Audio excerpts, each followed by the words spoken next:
La Torah interdit d'accoupler deux animaux différents ensemble.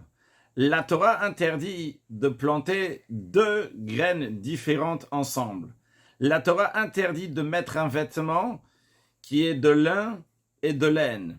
Ça s'appelle des kilaim. Kilaim veut dire un mélange interdit. La Torah interdit aussi de faire cuire du lait avec de la viande, de le mélanger en faisant la cuisson du lait et de la viande.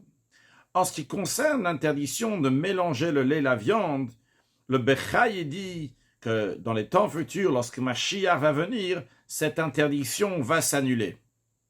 La question qui se pose, qu'est-ce qu'il en est des autres kilaïm? Est-ce que les autres mélanges aussi vont devenir permis lorsque Mashiach va venir ou pas? L'explication est la suivante.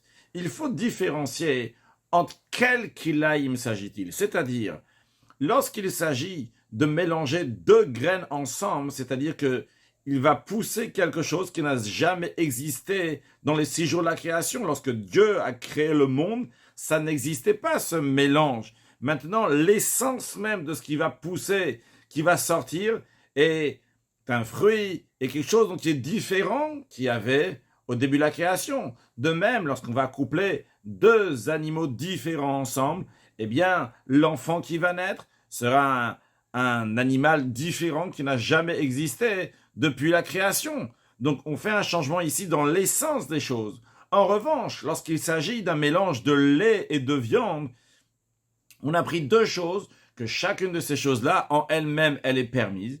Juste, on les a mélangées ensemble. Et sur ça, le Bechaï dit que ça va être permis lorsque Mashiach va venir. Alors, à plus forte raison, lorsqu'il s'agit d'un mélange qui est encore moins, entre guillemets, problématique, vu qu'il s'agit de mélanger du lin et de la laine, et le lin et la laine, on peut même constamment, à chaque instant, les enlever et les séparer à nouveau du vêtement. Alors sûrement que ça sera permis lorsque Mashiach va venir.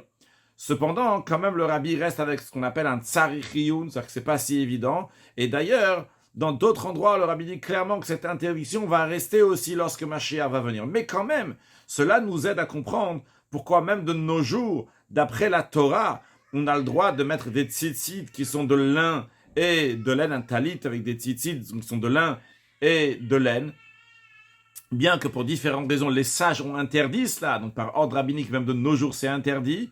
Ça, on peut comprendre aussi pourquoi dans le temple, dans les vêtements de prêtrise, il y avait donc du shatnez, qui veut dire un mélange de lin et de laine. Comme ça, c'était dans les temples, et comme ça sera aussi dans le 3e temple, qui sera reconstruit très prochainement avec la venue de Mashiach. Now!